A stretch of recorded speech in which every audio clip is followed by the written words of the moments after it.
الحمد لله نحمده ونستعينه ونستغفره ونؤمن به ونتوكل عليه ونعوذ بالله من شرور أنفسنا ومن سيئات أعمالنا من يهده الله فلا مضل له ومن يضلله فلا هادي له ونشهد أن لا إله إلا الله وحده لا شريك له ونشهد أن سيدنا وحبيبنا ومولانا محمدا عبده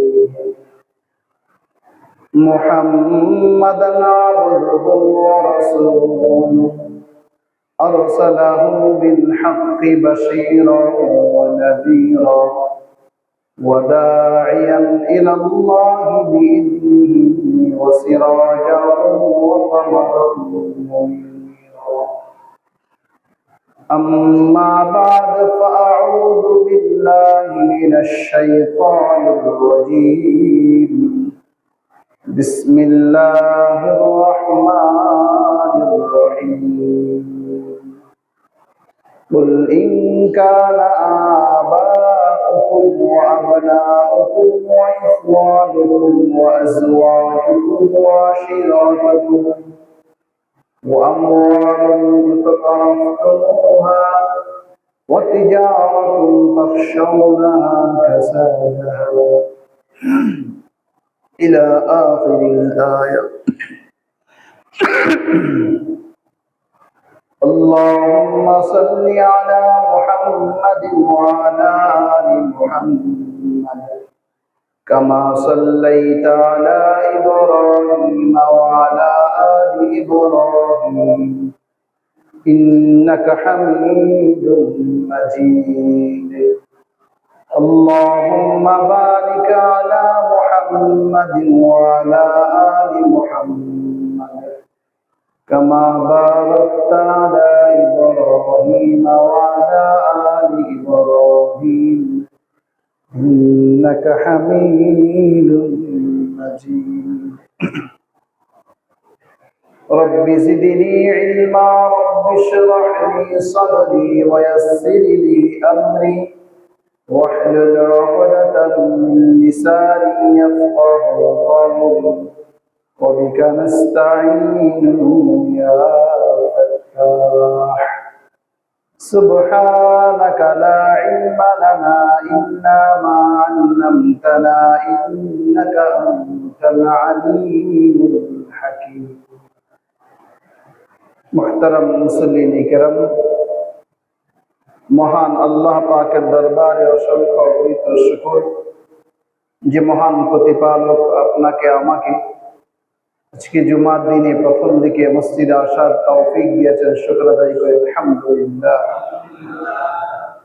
মুহতারাম হাজিরিন, পৃথিবীতে মানুষের বেঁচে থাকার যে অন্যতম একটা মাধ্যম, যে জিনিসটার কারণে মানুষ বেঁচে থাকতে চায়,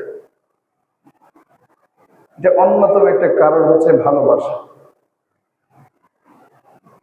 ভালোবাসার কারণে মানুষ বেঁচে থাকতে চায়। আবার কিছু পাগল আছে যারা ভালোবাসার কারণে মরতে চায়। দুটোই কিন্তু আছে। আজকের আলোচ্য বিষয় হচ্ছে ভালোবাসবো কাকে, ভালোবাসা যায় কাকে, বা আমার ভালোবাসার প্রকৃত প্রাপক তিনি কে। মূলত তিনটে বিষয় একসাথে করে আলোচনা। প্রথমত আমাকে আপনাকে বুঝতে হবে ভালোবাসা কাকে। ভালোবাসার একটা সংজ্ঞা আছে। আরবিতে বলা হয় হুব্বুল, ইংরেজিতে বলা হয় লাভ, বাংলায় বলা হয় ভালোবাসা। মজার বিষয়টা হলো এই ভালোবাসা নিয়ে আলোচনা নেই। কোরআন সুন্নাহের আলোকে ভালোবাসা কি, ভালোবাসা কাকে বলে, ভালোবাসতে হয় কাকে, ভালোবাসতে হয় কিভাবে, ভালোবাসা যায় কাকে, এটার প্রমাণটা কি? এই বিষয়গুলো আলোচনা আমাদের মধ্যে নাই। এই শব্দটা শুনলেই মনে হয় এখানে হয়তো কোনো নোংরামি আছে। আসলে না, এটা একটা ভালো শব্দ। আল্লাহু আকবার। আজকে এই ভালোবাসা সংক্রান্ত বিষয়ে আলোচনা। ভালোবাসা বলা হয়, ভালোবাসার অনেক সংজ্ঞা আছে। এর মধ্যে একটা সংজ্ঞা হলো ভালোবাসা অর্থাৎ একজনের প্রতি মনের টান বা আকর্ষণ। এটা স্বাভাবিক, শুরুটা হয় স্বাভাবিক। যখন শুরুটা হয় এটা স্বাভাবিকভাবে শুরু হয়, ধীরে ধীরে এটা তীব্র থেকে তীব্র হয়, আকর্ষণ বৃদ্ধি পায়। কিন্তু এই ভালোবাসাটা বড়ই জটিল এবং কঠিন। তার শেষটা হয় দুটা, আনন্দদায়ক অথবা বেদনাদায়ক। মোটামুটি এভাবে অনেক সংজ্ঞা থেকে নির্যাসন বললাম। আল্লাহ এই সৃষ্টি জগৎকে তথা মানুষকে ভালোবেসে আল্লাহ তাআলা সৃষ্টি করেছে। মানুষের প্রতি আল্লাহ খুব ভালোবাসা আছে। মানুষের প্রতি আল্লাহর ভালোবাসা কেন? কারণ মানুষ হচ্ছে সবচেয়ে দুর্বল।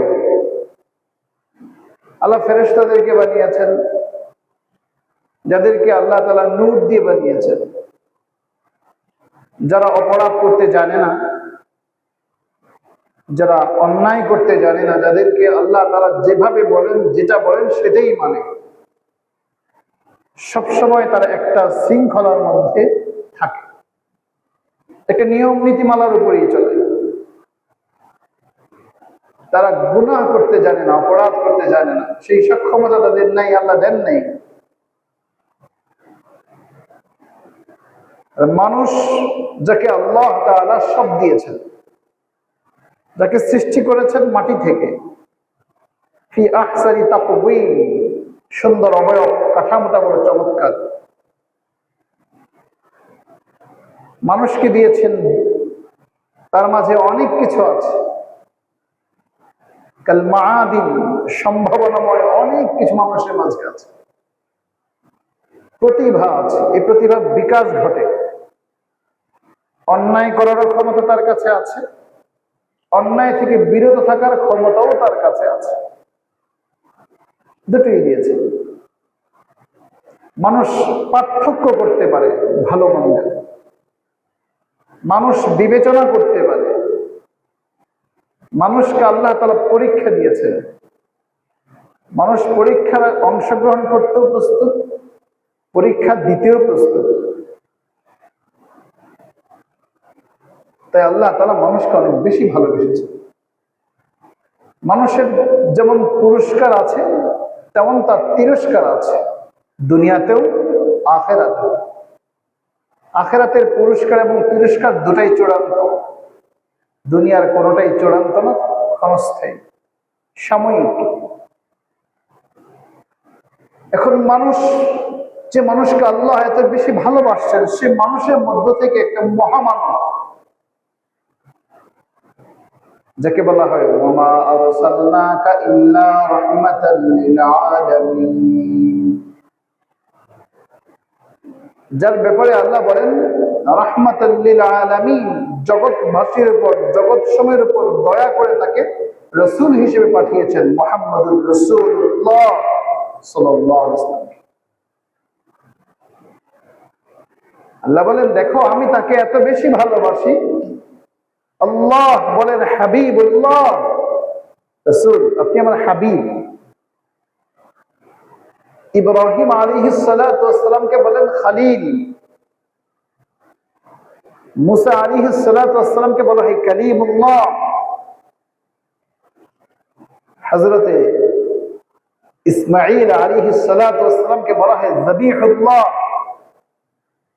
আর আমাদের নবী মুহাম্মদুর রাসূলুল্লাহ সাল্লাল্লাহু আলাইহি ওয়াসাল্লামকে বলা হয় হাবিবুল্লাহ। আল্লাহর প্রেমাস্পদ। যদি আমি আপনি কাউকে ভালোবাসতেই হয়, আমার ভালোবাসার প্রকৃত প্রাপক যিনি আমার ভালোবাসার পাওয়ার যোগ্য, তিনি হচ্ছেন মুহাম্মদুর রাসূলুল্লাহ সাল্লাল্লাহু আলাইহি ওয়াসাল্লাম। প্রশ্ন আসতে পারে যে হুজুর, এক কথায় রাসূলের নামটাই আগে বললেন কেন? বাবা মা কোথায়, ভাই বোন কোথায়, স্ত্রী কোথায়, পরিবার পরিজন কোথায়? হ্যাঁ, সবগুলোকে পিছনে রাখা হয়েছে। আপনি আমি মুমিন, আপনার আমার ভেতরে ঈমান আছে, এটার প্রথম শর্তই হচ্ছে আল্লাহকে বিশ্বাস করতে হবে। দ্বিতীয়ত হচ্ছে যে মুহাম্মদুর রাসূলুল্লাহ সাল্লাল্লাহু আলাইহি ওয়াসাল্লামকে রাসূল হিসেবে মানতে হবে। এরই একটা অংশ, ঈমানের একটা অংশ হলো রাসূলের প্রতি, রাসূল সাল্লাল্লাহু আলাইহি ওয়াসাল্লামের প্রতি সবার চাইতে বেশি ভালোবাসা থাকতে হবে। আল্লাহ রাসূল সাল্লাল্লাহু আলাইহি ওয়াসাল্লাম বলেন, লা ইউমিনু আহাদুকুম হাত্তা আকুনা আহাব্বা ইলাইহি, ততক্ষণ পর্যন্ত মুমিন হওয়া যাবে না, ততক্ষণ পর্যন্ত পূর্ণাঙ্গ ঈমানদার দাবি করা যাবে না, যতক্ষণ পর্যন্ত আমার আপনার কাছে আল্লাহ তাআলার পর আল্লাহর রাসূল যতক্ষণ পর্যন্ত প্রিয় না হয়। আহাব্বা ইলাইহি মিন ওয়ালিদিহি ওয়া ওয়ালাদিহি ওয়ান নাসি আজমাইন। মা বাবা, আত্মীয় স্বজন, সন্তান, পরিবারের সদস্যবৃন্দ সবাই পেছনে চলে যাবে।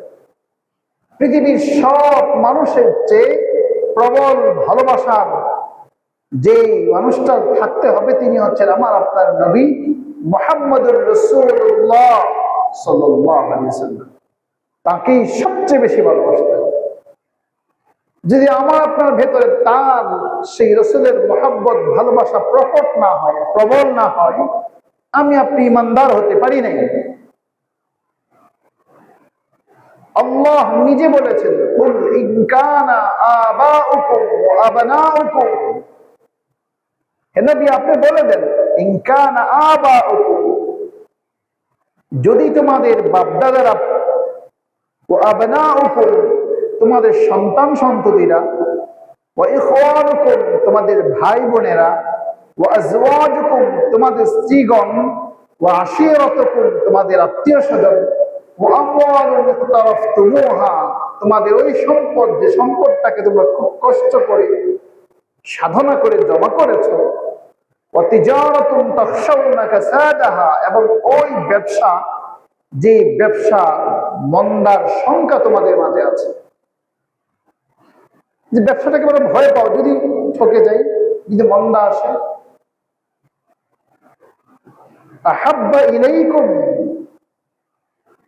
এই তোমাদের বাবা মা, তোমাদের ভাই বোন, তোমাদের আত্মীয় স্বজন, তোমাদের পাড়া প্রতিবেশী, তোমাদের কষ্টার্জিত সম্পদ এবং তোমাদের ব্যবসা, যে ব্যবসাটাকে সামান্যতম একটু এদিক সেদিক হতে দাও না, যে ব্যবসায় সবসময় উপস্থিতি, ব্যবসায় যদি মন্দা হয় সেই সংখ্যা আছে, এই সব কিছু তোমাদের কাছে আর তোমাদের আত্মীয় স্বজন যতটা প্রিয়, আহাব্বা ইলাইকুম, তোমাদের কাছে এগুলো যদি প্রিয় হয়, মিনাল্লাহি ওয়া রাসূল, আল্লাহ এবং তার রাসূলের ভালোবাসার চাইতে যদি এগুলো তোমাদের কাছে বেশি প্রিয় হয়, ওয়া জিহাদিন, এবং আল্লাহ পাকের রাস্তায় জিহাদ করা,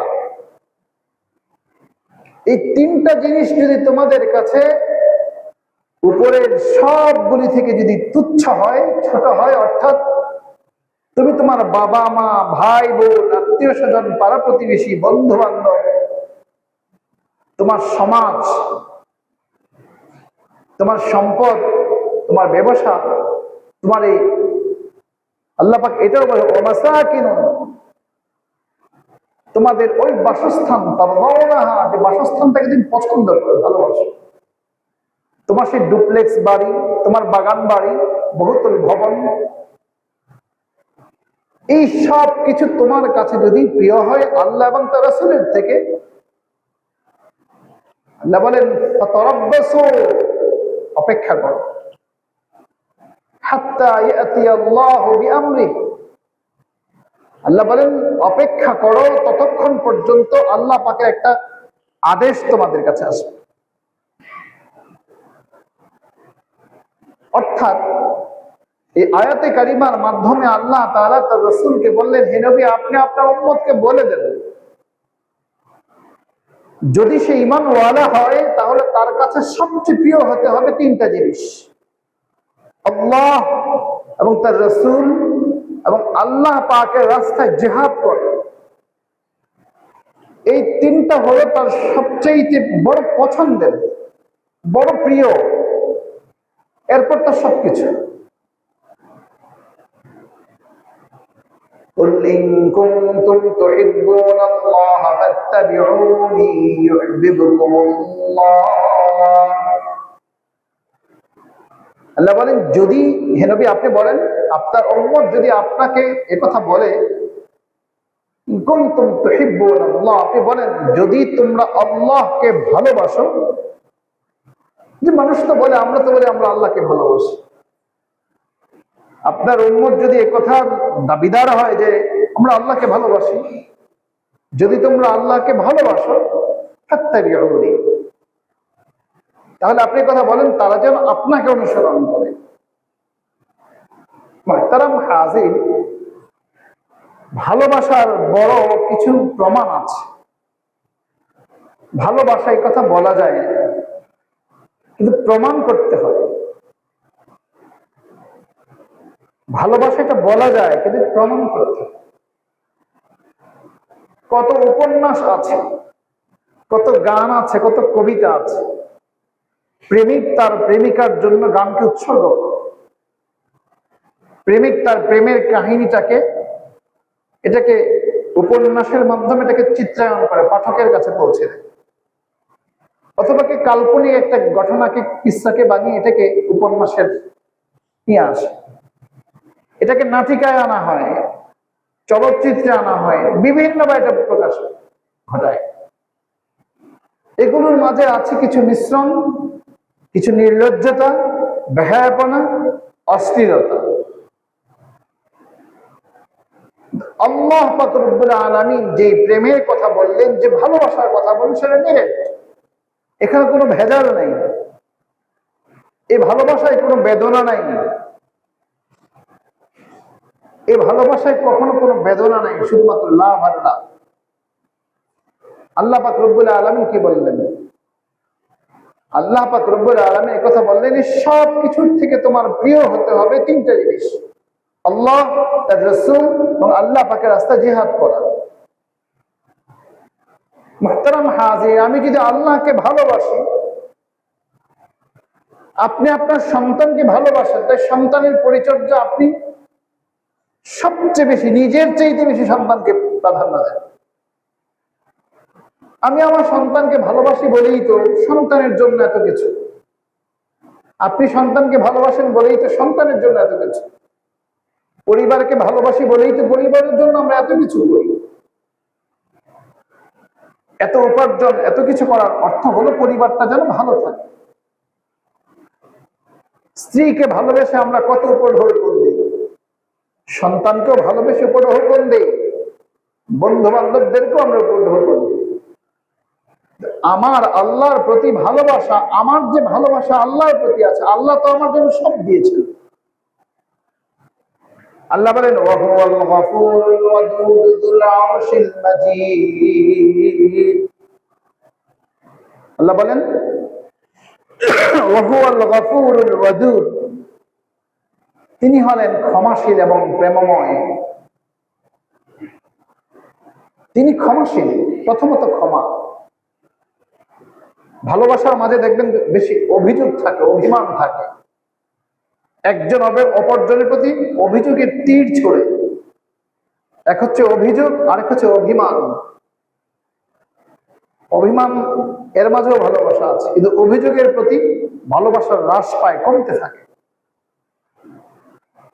আল্লাহ বলছেন ওহুয়াল গফুর, বান্দা তুমি যে আমাকে ভালোবাসবে, তোমার এবং আমার মাঝে যে প্রেমের সম্পর্ক, সেখানে আমি তোমাকে আগে একটা কথা বলে দিচ্ছি, তোমাকে আমি ভালোবাসি কারণ আমি প্রেমময়। আল্লাহ বলছে আমি প্রেমময়।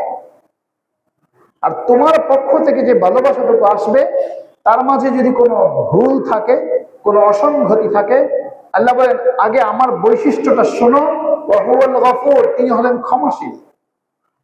অর্থাৎ তোমার ভালোবাসার প্রতি আমার কোনো অভিযোগও নাই, আমার কোনো অভিমানও নাই। আমি তোমাকে আগে ক্ষমার সুন্দর দৃষ্টিতে দেখেই আমার প্রেমটুকু তোমার কাছে দিয়েছি। সুবহানাল্লাহ বলবেন না? এটা আজীব জিনিস। আগে বলছেন ওহুয়াল গফুর, তিনি ক্ষমাশীল। তারপরে বললেন ওয়াদুদ, তিনি প্রেমময়। অর্থাৎ আল্লাহ আমাকে ভালোবেসে আমি পৃথিবীতে আসার আগে আমার যা কিছু প্রয়োজন সব দিয়েছেন। আমার যা কিছু প্রয়োজন পৃথিবীতে বেঁচে থাকার জন্য, আমি পৃথিবীতে আসার আগে সব কিছু প্রস্তুত। এমন একটা বলতে পারবেন যে এই জিনিসটা আমার জন্য প্রস্তুত ছিল না? সবই তো প্রস্তুত। যখন আমরা মায়ের গর্ভে ছিলাম সেখানেও ছিল, যখন পৃথিবীতে আগমন ঘটল তার পূর্বেই সবকিছু প্রস্তুত করে রেখেছেন। তিনি হলেন প্রেমময়। বন্ধুর আগমনে আপনি বন্ধুর উপস্থিতি, তার আগমন, তার জন্য কতটুকু আয়োজন করে রেখেছেন। দেখেন না বিয়ের সময় কত সুন্দর করে বাড়িঘর সাজিয়ে রাখে, কনে পক্ষ বর পক্ষ সবাই খুব পরিপাটি করে রাখে। কেন? একটা নতুন মানুষের আগমন ঘটবে। কনের বাড়িতেও করে, কারণ বর আসবে, তাকে বরণ করে নিতে হবে। বরের বাড়িতেও করা হয়, কারণ কনে আসবে, তাকে বরণ করে, নতুন বধূ আসবে, বরণ করে নিতে হয়। আল্লাহ পাক রব্বুল আলামিন তার বান্দার জন্য ঠিক এভাবে সবকিছু করে রেখেছেন। আখিরাতেও করে রেখেছেন জান্নাত আর জাহান্নাম। গোটা দুনিয়াটাকেই সৃষ্টি করেছেন শুধু মানুষের জন্য। এই চাঁদ, সূর্য, তারকাকুঞ্জ, গ্রহ, নক্ষত্র, যা কিছু আছে, পাহাড় পর্বত, সবকিছু মানুষের জন্যই। হুয়াল্লাযী খালাকা লাকুম মা ফিল আরদি জামিআ, বান্দা এই ভূপৃষ্ঠে যা আছে, নবমণ্ডলে যা আছে, সব তোর জন্য। এখন সে মুসলিম হোক অথবা অমুসলিম, সবার জন্য এটা। এ তো আল্লাহর প্রেমের প্রকাশ। আমি কি করলাম? এখন আমাকে বললেন একথা যে তুমি যদি তোমার এই সব কিছুর মোহে পড়ে দুনিয়াতে আসলা, আসার পর তোমার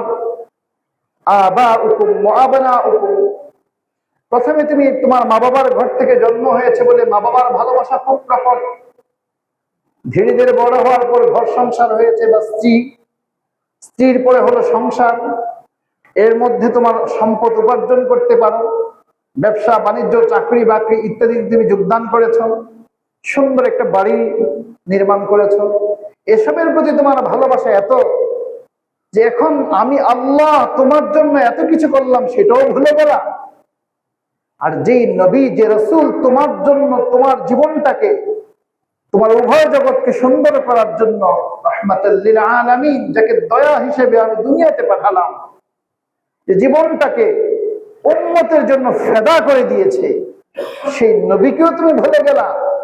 আল্লাহ যে দ্বীন দিয়েছেন সেই দ্বীনকে সমুন্নত রাখতে গিয়ে রাসূল যে কষ্ট করেছেন, সাহাবায়ে কেরাম যে কষ্ট করেছেন, সেই দ্বীন কি তোমার চোখের সামনে মিটে যায়, সেই দ্বীন তোমার চোখের সামনে পদদলিত হয়, সেই দ্বীনকে সমুন্নত রাখার জন্য তুমি নিবেদিত হতে প্রস্তুত না।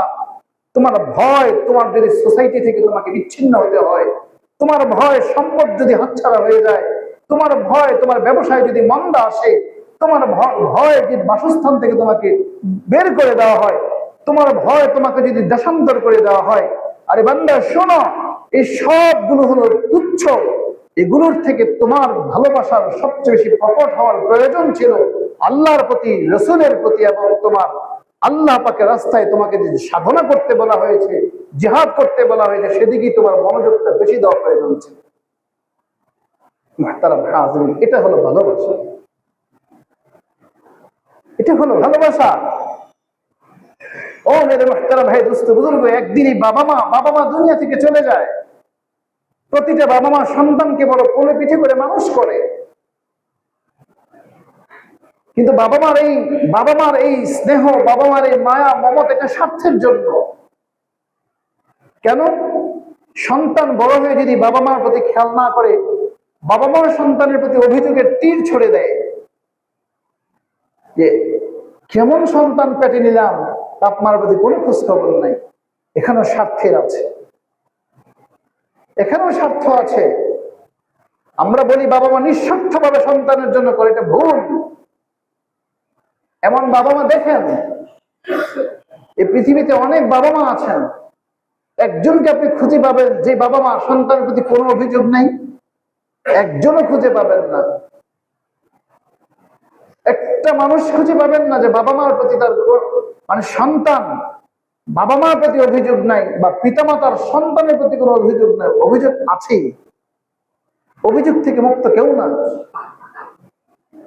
মেরে মুহতারাম ভাই, দোস্ত বুজুর্গ, সেই বাবা মাও একেবারে নির্ভেজাল ভালোবাসা সন্তানের প্রতি দিতে পারে না।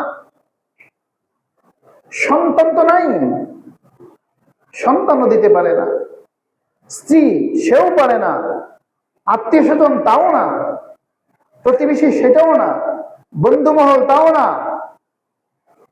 এবার যে সম্পদটাকে আপনি আমি কষ্ট করে উপার্জন করছি, এই সম্পদ কোনো কাজে আসবে না।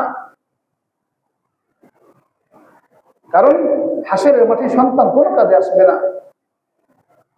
ইয়াউমা ইয়াফিরুল মারউ মিন আখিহি ওয়া উম্মিহি ওয়া আবিহি ওয়া সাহিবাতিহি ওয়া বানিহি। হাসরের মাঠে মাও দূরে সরে যাবে, বলবে আমার কোনো সন্তান ছিল না। বাবা বলবে আমার কোনো সন্তান ছিল না। স্ত্রী বলবে আমার কোনো স্বামী ছিল না। স্বামী বলবে আমার কোনো স্ত্রী ছিল না। সন্তান বলবে আমার কোনো বাবা মাই ছিল না। অর্থাৎ ইয়াউমা ইয়াফিরুল মারউ মিন আখিহি, সেদিন বিভীষিকাময় মুহূর্তে মানুষ আরেকজন থেকে, তার প্রিয়জন থেকে ভেগে চলে যাবে, দৌড়িয়ে পালাবার চেষ্টা করবে। কেউ কারো কোনো কাজে আসবে না, কোনো কাজই আসবে না। আল্লাহ বলেন, বান্দা শোনো, সেদিন তোমার যে জিনিসটা কাজে লাগবে সেটা হলো আমার সাথে তোমার যে গভীর সম্পর্ক, আমার সাথে তোমার যে একটা ভালোবাসা, সেই ভালোবাসাটা কাজে লাগবে। রাসূলের প্রতি তোমার যে ভালোবাসা, সেই ভালোবাসাটা তোমার কাজে লাগবে। রাসূলের প্রতি আমার আপনার যে ভালোবাসা, সেটা কাজে লাগবে। আজকে মুহতারাম হাজিরিন, আমি আপনি আল্লাহকে ভালোবাসি না, রাসূলকে ভালোবাসি না। রবিউল আউয়াল মাস চলছে, আমরা কজন জানি এই রবিউল আউয়াল মাসটা কিসের? আপনি আমি যে নবীর উম্মত হতে পেরেছি, যে নবীর উম্মত আমি আপনি আলহামদুলিল্লাহ উম্মত হয়েছি, সে নবীর জীবন সম্পর্কে আমার আপনার কি জানা আছে? 2026 ফুটবল বিশ্বকাপে আপনার সন্তানের গায়ে ছিল আর্জেন্টিনার জার্সি, ব্রাজিলের জার্সি, তার প্রিয় খেলোয়াড়ের জার্সি ছিল। প্রিয় খেলোয়াড়কে নিয়ে কত লেখা লিখেছে। প্রিয় খেলোয়াড়ের জন্ম একেবারে এই পর্যন্ত, সে কয়টা গোল দিয়েছে, কি করেছে না করেছে, সব জানা আছে। কিন্তু রাসূল সাল্লাল্লাহু আলাইহি ওয়াসাল্লাম সম্পর্কে আপনার সন্তান কি জানে? আপনিই বা কি জানেন? আমাদের প্রজন্মকে রাসূলের সিরাত সম্পর্কে আমরা কি শিখিয়েছি? আমরা আমাদের সন্তানদেরকে সে কত ভালো ফলাফল করতে পারে সেজন্য খুব পেরেশান হয়ে যায়, অনেক চেষ্টা সাধনা করে বাবা মা। কিন্তু মেরে মুহতারাম ভাই, দোস্ত বুজুর্গ, আমার আপনার সন্তানের প্রতি যে দায়িত্বটা ছিল, আপনার আমার যে দায়িত্বটা ছিল, তাকে আল্লাহ চেনানো, তাকে রাসূল চিনাতে হবে। আমার আপনার কি সন্তান কি জানে রাসূল সাল্লাল্লাহু আলাইহি ওয়াসাল্লাম কি? তিনি, তার আচরণটা কেমন, তিনি কেমন ছিলেন? আপনার সন্তানকে কি এই কথা কখনো বলেছেন শৈশবে রাসূল কেমন ছিল? আপনি চান আপনার সন্তান সৎ হোক, আপনার সন্তান ভদ্র হোক। পৃথিবীতে যাকে আল আমিন বলা হয়েছে, সে মহা মানুষের, সেই মহা শিশুদের মহা শিশু যিনি ছিলেন, শৈশবের সে মুহাম্মদ সাল্লাল্লাহু আলাইহি ওয়াসাল্লামের ইতিহাসটা একটু পড়তে দেন সন্তানকে। সন্তানকে বুঝান যে আমার রাসূল কত অনেস্ট ছিলেন, কতটা সৎ ছিলেন, কতটা ভদ্র ছিলেন, কতটা ন্যায়পরায়ণ ছিলেন। আজকে মুহতারাম হাজিরিন, এই ভালোবাসা আমাদের শুধু মুখে বলি, আল্লাহর প্রতি ভালোবাসা আমাদের নাই, রাসূল সাল্লাল্লাহু আলাইহি ওয়াসাল্লামের প্রতি ভালোবাসা নাই। এই দুই ভালোবাসা যেহেতু নাই, আল্লাহর দ্বীন প্রতিষ্ঠার জন্য, আল্লাহর দ্বীন কায়েমের জন্য কিভাবে ভালোবাসা জাগবে? ওই আলোচনা করতে গেলে বলা হবে এটা সন্ত্রাসী, এটা হুজুররা কি জেহাদ জেহাদ কেন বলেন? আমি স্পষ্ট বলি, বাংলাদেশ যদি স্বাধীন করতে হয় 1971-এ যুদ্ধ করে একটা স্বাধীন সার্বভৌম রাষ্ট্রের জন্য, লাল সবুজের পতাকার জন্য, একটা স্বতন্ত্র এক সংবিধানের জন্য, এটা যদি রক্ত দিয়ে অর্জন করতে হয়, ঠিক তেমনি ভাবে আল্লাহর বিধান এবং মুহাম্মদ সাল্লাল্লাহু আলাইহি ওয়াসাল্লামের সুন্নাহের জন্য রক্ত দিতে হয়, তার নাম জিহাদ। মুক্তিযুদ্ধকে যেমন যুদ্ধ বলা হয়, এটাকে আরবিতে বলা হয় জিহাদ, ভিন্ন কিছু নয়। স্বাধীন রাষ্ট্র, স্বাধীন সার্বভৌমত্ব আর স্বতন্ত্র সংবিধান, লাল সবুজের পতাকা, এগুলোর জন্য হাজার হাজার মানুষ জীবন দিয়েছেন, শহীদ হয়েছেন, রক্ত দিয়েছেন, পঙ্গুত্ব বরণ করেছেন, সতীত্ব বিসর্জন দিয়েছেন। ঠিক আল্লাহ দ্বীন কায়েমের জন্য এটা করতে হয়। আর এটার প্রতি যদি আপনার আগ্রহ না থাকে, সে ঈমানদার হবে না। এর ঘুরিয়ে পেঁচে যেভাবেই সে ব্যাখ্যা দেয়, কখনো সে মুমিন হতে পারে না। এই জন্য মেরে মুহতারাম ভাই, দোস্ত বুজুর্গ, ভালোবাসতে হয় এই তিনটা জিনিসকে। যেমন দেশমাতৃকার বিরুদ্ধে যদি কোনো ষড়যন্ত্র চলে, ষড়যন্ত্র যদি আমার দেশের বিরুদ্ধে হয়, তাহলে যেমন ধর্ম, বর্ণ, গোত্র নির্বিশেষে সকল নাগরিকের জন্য বাধ্যতামূলক ঝাঁপিয়ে পড়া, দেশের স্বাধীনতা সার্বভৌমত্বকে সুরক্ষিত রাখার জন্য, এই পতাকাকে টিকিয়ে রাখার জন্য। ঠিক তেমনি ভাবে আল্লাহর বিধানকে যদি কেউ এটা খাটো করে অথবা এটাকে ছোট করে, এভাবে যদি ক্রমাগত সে করতেই থাকে, তাকে রুখতে হয়, তাকে রুখার জন্য যা যা করার তাই করতে হয়। এটার নাম হলো জিহাদ, এবং এটাই হলো আল্লাহ এবং তার রাসূলের প্রতি ভালোবাসা। এটা আমাদের মধ্যে নাই। এই জন্য আল্লাহ বলেন, দেখো তোমার ভালোবাসা তোমার সন্তানের প্রতি আছে, বাবা মায়ের প্রতি আছে, সম্পদের প্রতি আছে, কিন্তু আল্লাহ এবং তার রাসূলের ভালোবাসাটা এর চাইতে প্রকট হতে হবে, এর চাইতে তীব্র হতে হবে। সেই ভালোবাসার বীজ আপনার সন্তানের মধ্যে রোপণ করতে হবে। তার সন্তানকে রাসূল সাল্লাল্লাহু আলাইহি ওয়াসাল্লামের শৈশবটা জানান, রাসূল ইসলামের সিরাত অধ্যয়ন করতে দেন। পারা যাবে তো ইনশাআল্লাহ। আল্লাহ তাআলা আমাদের সকলকে রবিউল আউয়াল মাসে নিজেরও আসল সিরাত পড়ি, রাসূল ইসলামের জীবনী পড়ি। মেরে মুহতারাম ভাই, কত মানুষের জীবনী তো পড়েন, সে ইলন মাস্ক, আরো কত বিশ্বখ্যাত বরেণ্য ব্যক্তিদের জীবনী পড়েন। এটাও বিসিএস এর বিভিন্ন চাকরির পরীক্ষা দেখবেন আসে, কিন্তু রাসূল কিনে আসে না। রাসূল ইসলামের জীবন কিনে গবেষণা, এটা পড়াশোনা হয় না, গবেষণা হয়, পড়াশোনা হয় না। গবেষণা গুটি কয়েকজন করে, আর পড়াশোনা সকলের করতে হয়। আসুন প্রজন্মকে সেটা পড়তে দেই, নিজেরাও পড়ি, জানি, এবং প্রজন্মকে জানাবার সে সুযোগ করে দেই। আল্লাহ তাআলা আমাদের সকলকে সেই কাজটুকু করার তৌফিক দান করুন, যেটা আল্লাহ তাআলা আমাদের সকলকে আল্লাহ এবং তার রাসূলের প্রতি ভালোবাসা যেন আমাদের প্রকট হয়, আল্লাহ যেন সে পরিমাণ ভালোবাসার অধিকারী হওয়ার তৌফিক দান করেন। ওমা আলাইনা ইল্লাল বালাগ, যারা পরিণত করেন।